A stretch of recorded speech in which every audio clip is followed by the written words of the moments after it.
Hi, everybody. Welcome to the Jimmy Dore Show. I'm here with Ron Placone and the Miserable Liberal. I'm miserable. So Justice Kennedy is retiring. So now Trump is, they say, he's going to be able to appoint another Supreme Court justice. And let's remember why this happened. Barack Obama was supposed to seat a Supreme Court justice. Mitch McConnell in the Senate refused to allow him to do that. And Barack Obama just caved in. So instead of saying, no, I'm not signing a budget, we'll shut down the government, we'll do whatever until you seat my Supreme Court nominee, he didn't do anything. And they just didn't seat a Supreme Court nominee, and he handed it to the Republicans. Barack Obama handed it to the Republicans. That's what happened. And there's lots of theories about why he did that. My theory is that he was giving that to Hillary to use as leverage for people to vote for her because they knew she was repulsive and she could possibly lose in the fall. So they were going to hand that to her to use against the Republican. Look, Supreme Court, and it still didn't work. So that's the Democrats screwing the country again. Again, not making sure that Barack Obama's Supreme Court was sat. Didn't do it. Didn't do anything. Did not make the Republicans pay a political price for that at all. So now get this. Chris Matthews, here's Chris Hardball. He says that this is a problem for the Democrats politically. That's what he's saying to Chris Kornacki. Because Chris Kornacki says, well, the Democrats only have 49 votes in the Senate, and the Republicans have 51. So here's what Chris Matthews says. In 2016, look what happened. Hillary Clinton, the establishment candidate, won. How did she win? The party helped her. They had debates during NFL games. Anyway, to protect her from a serious onslaught from Bernie Sanders. So he's making the point that how did Hillary Clinton win the nomination in 2016? The party protected her. They did everything they could, including scheduling debates during NFL games and on weekends and during Christmas. That's what he's saying. You do everything you can. That's what he's saying. And the party did it for her. Completely cheated Bernie Sanders, did everything they could to rig it. They did, and they won. That's what he's saying.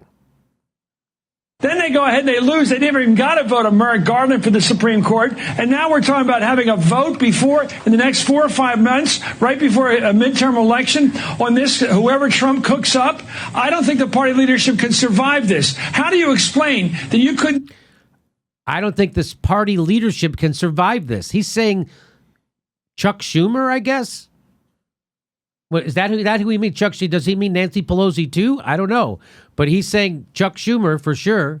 He says he doesn't think they can survive a Trump appointment. How do you explain that you couldn't stop it when you have 49 senators? They just had 50. Just a few years ago, look at the way the Republicans have played the rules. First of all, they said it took 60 senators to approve a Supreme Court justice back 2 years ago. It also, that's 60 years. Then they got rid of that for the nuclear option. And they said also, we're not going to elect anybody or nominate or confirm anybody in the year before a presidential election. So they denied confirmation or even hearings or even meetings with Garland.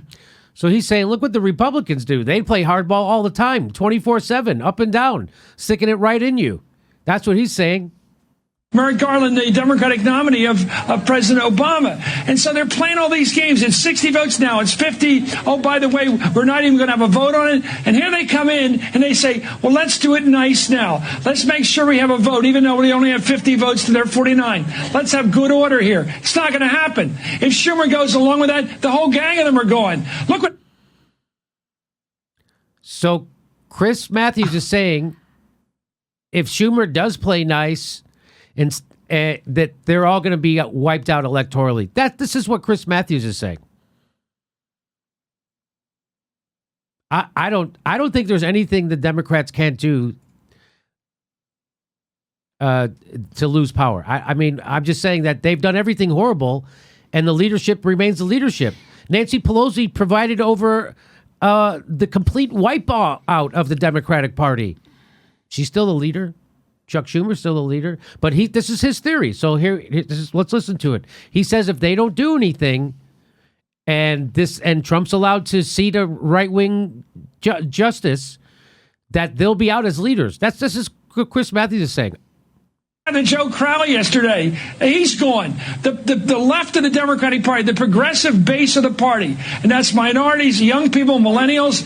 It's also Hispanics, Latinos, African Americans. They're tired of losing. They're tired of losing. Chris, I think what I'm trying to get to the bottom of with you is this: if every Democrat adopts the posture you're talking about, fights this, makes all the points you're making, and they stand together, they got 49 votes. They lose. So my question is, politically, what's the best strategy and the best tactic for a Democrat to get a Republican to flip on this? So as they're talking over each other, but what Steve Kornacki was saying is that they only have 49 votes. They need to get a Republican to flip on this. And Chris Matthews is saying, you don't understand. They are going to be blamed for this. Which they should, by the way, actually be blamed for this. He's saying that political reality doesn't matter because the real reality is that people are going to hold the Democrats responsible for all the horrible stuff that's happening now, because he said, oh, they cheated Bernie or they did everything they could to get Hillary, then she loses. And now we got this. And these are the leaders of the party did that stuff to put Hillary there. That's what he's insinuating. So the leaders of the party did everything they could to help Hillary. She loses. And now this is what we got. And now they can't do anything to stop this when the Senate Republicans pulled every dirty trick in the book to make sure that Barack Obama couldn't seat his justice. And if the Democrats aren't seen to be fighting as hard as the Republicans were against Obama, that they're going to be out. And I agree with them that they should be out, but they've been horrible. They just deregulated Wall Street again, the Democrats. They just gave Trump $715 billion for they're horrible. The Democrats in California just got rid of net neutrality. So just thoughts on this? I think morally he's got a great point, and I want to believe that he'll be right on that. However, when all the Democrats helped out with Neil Gorsuch, that was Jill Stein's fault. So yeah, there was how many Democrats? 3 or 4 Democrats? It was 9. 9 Democrats voted for Neil Gorsuch? Well, the senators that helped push it through that said we're going to get the vote. I mean, it was 9 that went along with that. But that's Jill Stein's fault. That's Jill Stein's fault. I'm sure it's somebody's fault with no money and no power. Mm-hmm. Steph, any thoughts on that or no? I'm just sitting here just thinking about how Obama once again failed my future. Yeah. That, how is my future not affected by his lack of persuasion and pushing forward a Supreme Court justice? It's depressing. Well, here is some good news. This is according to a guy named Gregory Koger.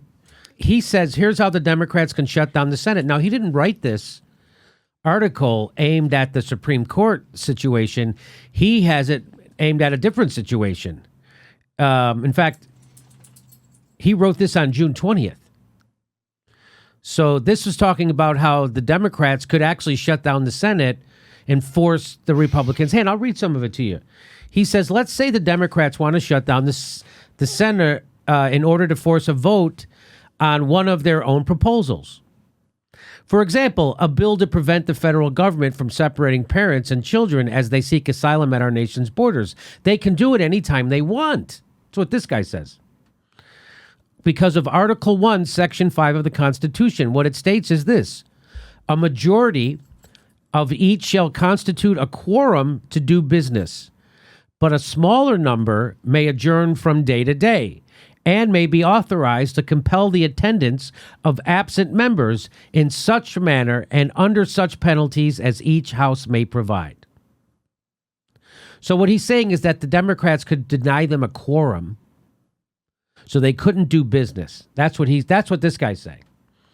Other than quitting for the day or calling others to come to the chamber, the Senate can do nothing without a majority of its members, 51 senators. So you need 51 senators, according to participate in a vote. No bill can pass, no amendment can be decided, and no nominations can get approved if the Democrats don't show up. This provides Senate Democrats with real leverage. If they refuse to participate in roll call votes, the Senate will come to a halt for a lack of quorum.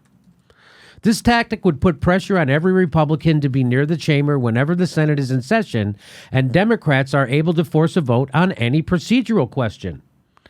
If Republicans are busy in the morning raising money and holding committee meetings, Democrats can force them into the Senate chamber and keep them there. The same is true during peak fundraising time in the early evening, or if the Senate is in session on Friday, or during the month of August. Meanwhile, vulnerable Senate Democrats will be doing their part by staying out of the Senate chamber and using their time more productively. So he was writing this article talking about these bills. Mm-hmm. He says, at present, there are several critical bills kept from the Senate floor by Mitch McConnell's policy. One, a bill to protect Special Counsel Robert Mueller's investigation from presidential influence, reported out of the Senate Judiciary Committee by a 14-7 majority, and a bill to give Congress final authority over tariffs imposed to protect national security. Also, a bill to reinstate the Deferred Action for Childhood Arrivals program without the debate restrictions imposed by McConnell in February. Also, a bill to prevent family separation at the border, the Keep Families Together Act, which currently has united Democratic support. The current uproar over Trump's policy of separating families seeking asylum could provide Democrats a justification for shutting down the Senate until McConnell loosens his grip on the floor agenda. I would say that they could do this over the Supreme Court. Mm-hmm. Say, you guys owe us a Supreme Court nominee, so we're going to make you nominate someone that's palatable to us. Which is how it used to be, because they had the filibuster, but they got rid of that. Mitch McConnell got rid of that. They did the nuclear option, so now it just takes the 51 votes to get a Supreme Court nominee. Well, and they also have the political leverage of a midterm coming up. I mean, Republicans, their whole rebuttal for Obama was, well, in under a year, there's going to be an election coming up. We should let the people speak. Right. Well, okay. Well, in under a year, there's some midterms coming up, so let's let the voters decide. Let's let the voters decide. I mean, It's they this have year. all the political leverage. It's this year. Mm-hmm. Now, here's the key thing. I always thought that if there was a 50-vote tie or something, the vice president weighs in. Right. So the vice president oversees the Senate, and he votes in the Senate to break a tie. So that would be your 50. Well, you say, well, Jimmy, they have 51 votes right now. Yeah, but John McCain is sick, so he's not there. So they really only have 50. The Republicans, senators. So it's 50-49, and they only have 50. But I don't know if the vice president can show up and to give them a quorum. In fact, the guy who wrote this says, I'm uncertain whether the vice president, Mike Pence, could contribute to a 51st vote toward a quorum. The Senate precedents on quorums do not mention this question. So I guess we'll find out. Yeah, because general verbiage of the policy is it's only to break a tie. Right. So if they're not there in the first place, well, how would you have a tie? So maybe he couldn't, but again, I'm sure that they would say he could and then do it, and then the Democrats would have to go to court, and the Supreme Court would decide this. Likely. Yeah. Yeah. I mean, that's likely how it could unfold. But the Democrats need to be seen to doing it. If they give another vote to a Trump nominee like they gave to Gorsuch, jeez. Which they did. Anyway, so there you go. So that's the big question. So do I think Chuck Schumer wouldn't even stand up. They wouldn't even stand up for the Dreamers because their corporate donor said, don't you dare shut this government down. Don't you think that's what happened? That's what I think happened. That's why they wouldn't stand up. And so that's why they rolled so easily. So we'll see if they take Chris Matthews' advice and they have to be seen doing everything they can to oppose this and fighting every which way they can. Well, they're not gonna. They're not gonna. I have a feeling sneakily that the Democratic establishment savors this. Now they're like, next time nobody will vote third party. No, everybody will. That's what they're thinking. This is a great fundraiser. You got to vote blue. Any blue will do. Exactly. And not only that, but, the any blue will do model, which they love, that gives you some of the blues that are fine with your Neil Gorsuches. Yeah. And are fine with whoever and go along with Trump. That's what blue no matter who gets you. It gets you your Joe Manchins. Yes. It gets you your Joe Donald. No one likes to point that out. It gets you your Nancy Pelosi. Yeah, they love to wag their fingers at progressives. Meanwhile, it's like, well, wait a second. Your blue no matter who strategy, first of all, gave us the only candidate that Trump was capable of beating. That's right. Gave him her as an opponent, so he won. And also gives us people that go along with him and enable him, like your Joe Manchins and your Donnellys. Why doesn't anyone talk about that part? I don't understand why nobody talks about how the fact that they cheated the guy who could have beat Trump in favor of the only person who couldn't. And then they blame people with no money and no power in another country. That's what they're doing. They're blaming Jill Stein. They're blaming misogyny, WikiLeaks, James Comey's letter, Bernie Bros, memes, the Pope. They blamed everybody and everything except themselves for cheating the person who could have beat Trump in favor of the only person in America who could have lost. It's an unbelievable maze. It's like, how somehow they have those mazes where there's like the start and the finish, and you have to figure out how the hell they got there. It's like, start, a president doesn't fight for a Supreme Court pick that's rightfully his. Finish, it's Susan Sarandon's fault. How the hell did you get there? That makes zero sense. Hey, please make sure you subscribed. Even if you think you are, you probably are. It only takes a second to check. And then click that bell to make sure you get a notice every time we drop a video. They won't tell you every time anyway, but it's the only thing we can do to fight back against the bastards. So please make sure you're subscribed and click that bell. And our next live show is July 15th in Chicago. And after that, July 27th in Burbank, California. Special guest on that show, Abby Martin. And if you could become a patron, that would be fantastic. We give you hours of bonus material every week. Thanks for your support.